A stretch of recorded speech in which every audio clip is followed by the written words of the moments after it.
yasinze ka samples otajja n'otandika ku insulting okitegeera tandika ku insulting oba nompa mannya ge sitaagala. That's the no problem. Moving in free life. That was my next question. Is there any names ze bali bakuwadde ng'ozijjukira nga ki? Of course, kati olaba kati omuntu omunene teri muntu okiringa kugamba kati Julie Muto ne nkuyita ka small. That's insulting. Kitegeera kati mbayinza okuwiri kati nga tulina kusula movie inavenagala big massive kitegeera nenga nze kintu kyenakula ekyokusooka okwejjamu ekyo ekintu nti omuntu agenda kuyita kino kigenda kunzijjako nenga ngenda sigala processinga olajja kuyita big oli akuyita ani oli akola buli omu akuyita engeri gyalowooza mugira mu bwongo nakyo sitakiza kye kimuntu okuntegeerera kitegeera okunfuula nti ate nze musiru jako mukuyita big nonyiga kati goba ofuuse musiru okitegeera. So you get used to whatever they say, no enduring, and then you be like it's okay. It's okay. Yoge olaba nga agenda okuyita ekyo ate agenda olaba oli free nakyo kuba omuntu agenda okikuyita nga gakuinsultinga kuba osobola nyiga oyombe nomuga it's okay. Sometimes omusana okintu agamba manyi big just insultation esirinya erinnya lyange nzaani ezeriri nenya just call me by name ngeno omuntu zange olaba ina yazze mu ntegeera nemutandika okudiscussing oba ina kyayagala okupassing on.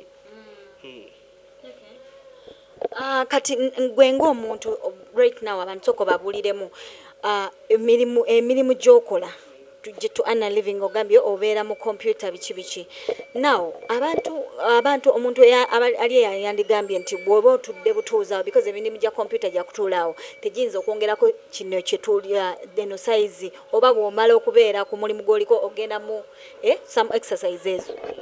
Of course osobola omuntu yenna kale gino emirimu girenga ola emirimu gya office otuula like for 12 hours twakitegeeza olina ofuna like 2 to 3 hours zosobola okuwamu omubiri nti gubeeko kye gukola ekisobola okujjamu entuyo kuba just okuba nga otudde mu kifo kimu sometimes kati gino emirimu gyaffe gyakubeera ku keyboard kutachinga sekina gigi kale tegina maanyi gegiteeka mu mubiri so ofuna ennaku nga 2 oba n'okola ku gym work kati ewaka waffe wagazi so ofunako obudde no running around so nojja ku mulimu nga list okozeeyo nga like 30 minutes ziba zimala so kikwongerako kyamaanyi okipinga omutima nga guli gukuba bulungi so wagitambuza bulungi omusaayi so wekityo ekitambula. Okay, kati nga bogambye nti mwewammwe wagazi biki okola some exercises nojja now katugeze you're moving a distance katugeze something like 12 kilometers. How long do you take for that to cover up that distance?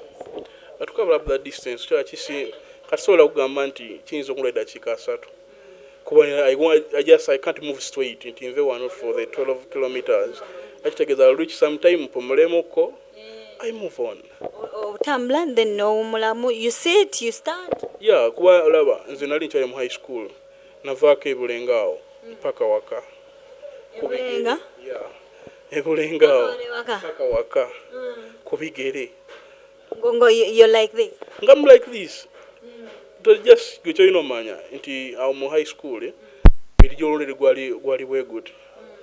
So kati nga twatambula nga tujja tutambula in friend ne bachali so netutuuka that single distance epanvu gye nali ntambudde kubigere nga mutambula mwenna nga some other people bakulindako ne mugira no nga tutamu katimba ne bachali bange okitegeera kati nga ina abangu oli chali wange so tambula ku pesi mukobo okimainde tosola kwanguwa nga gwe era tutambula kyekimu so moving tuwumulamu nga tuwumuddemu ne tuyongerayo. Just life umayo bulamu wanjawulo nti buli muntu ayina engeri gya managinga mu life ye kati nze engeri gya managinga mu life yange gyo tasobola kusuubira osobola okugamba ne Elvis asobola okukola kino asobola okudduka asobola okuba akapiira nga bwe tugambye naye kati ate gwe wosuubira nti nsobola okuba akapiira nyiza okuba nsobola obeera mu goolo mbeera kipa gwe nga tokisuubira n'osanga mu dive Kaga obulamu buli kimu kiine is a way nga gye bulina okumanagingamu so sometimes oba bagamba oba oli mukkiriza nti oluggi olumu werweggala wabeerawo oluggulwa. So kati obanga gwe Katonda yakuwa omubiri omunene kiba kitegeeza nawe olina by'osobola okukola okitegeera kuyisaawo ebikuyamba obulamu bw'okuba nga busobola. Of course kati nawe otunulira sayidi n'ogamba sobola kola Juli kyakoze naye nsobola okukola kino gira badduka kilometers bwe ziti nze kansiruke bumita buno bwe nsobodde okola kyosobola.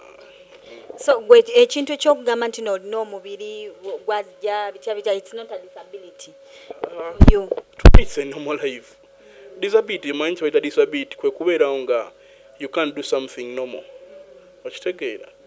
So like tugeze ng'omuntu omulema tasobola tambula tayina omuntu alina omukono eriiso erimu gwe ng'olina abiri ne kati obulini just tugeze mu science kale ebanga tugeze ebanga disorder sometimes okitegeera ffe mu science kuba nze nakola sciences naye nga eyo gunteba teba disability just disorder just eba nti mubiri guba olw'ekyakimulatinga neki overwhelming nga nekisukkamukko so kati eba process oba tubaga nti oli mulema.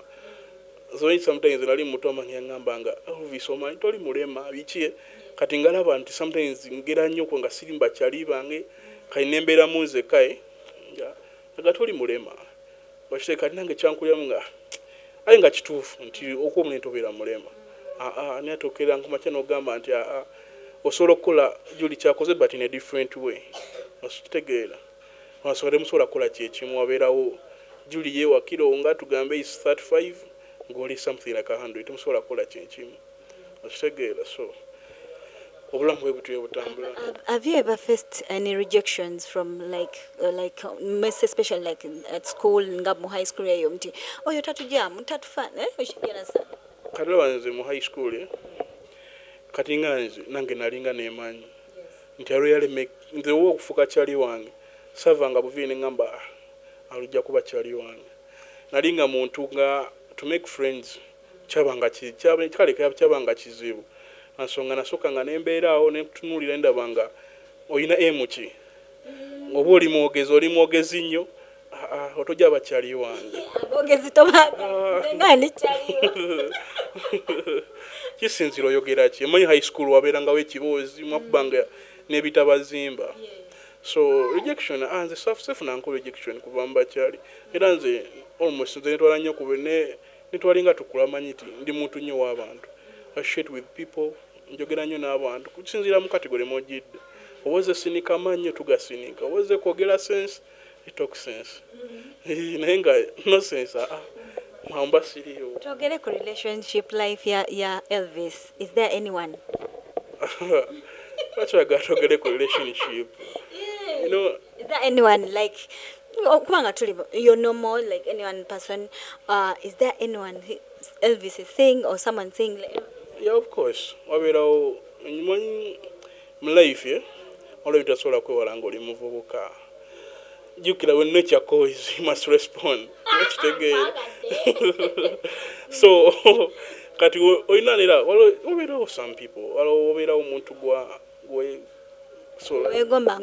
gwegomba ng'omuntu ate ebintu bya relationship is expressing who you are okitegeera omala okuexpressing anotuukira omuno omuga you know what Juli nkwagadde olwakyo ne bwe kiti so kiri ku ndowooza yiye nga ye munne togenda accepting or not you know umanyi tuba n'ebintu bingi byetwagala okitegeera kayinza okuba nga waliwo omuntu ye nga ayagala omusajja with a beard ayagala ki okitegeera nga gwe toyina so tugenda kubeerawo okaabe nti nganze siina kirevu ate kyaliwa just move on and look for something else. You push on. Juli wagana Stella will be there. Stella wagana lisona jabeerawo. Try your chances. Bulamu bulinga kuzanya ludo. Bo mukaaga ng'otambuza embiki.